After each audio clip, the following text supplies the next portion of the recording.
بسم الله الرحمن الرحيم ياسين والقرآن الحكيم إنك لمن المرسلين على صراط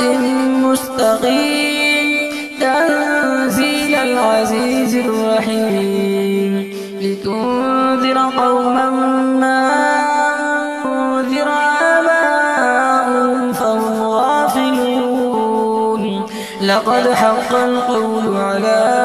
أكثرهم فهم لا يؤمنون إنا جعلنا في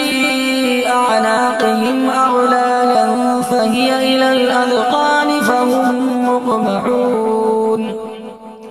وجعلنا من بين أيديهم سدا ومن خلفهم سدا فغشيناهم فهم لا يبصرون وسواء عليهم أنذرتهم أم لم تنذرهم لا يؤمنون إنما تنذر من اتبع الذكر وخشي الرحمن بالغيب فبشره بمغفرة وأجر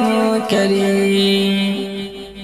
إنا نحن نحيي الموتى ونكتب ما قدموا وآثارهم وكل شيء أحصيناه في إمام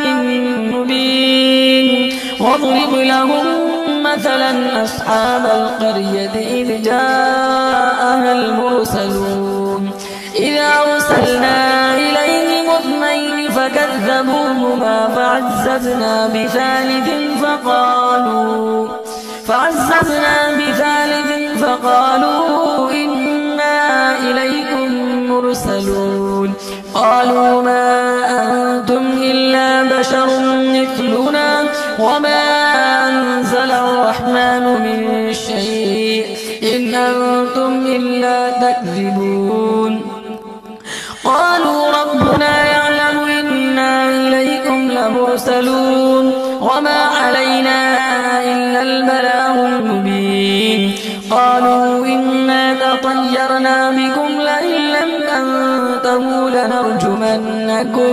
لنرجمنكم وليمسنكم منا عذاب أليم قالوا طائركم معكم أئن ذكرتم بل أنتم قوم مسرفون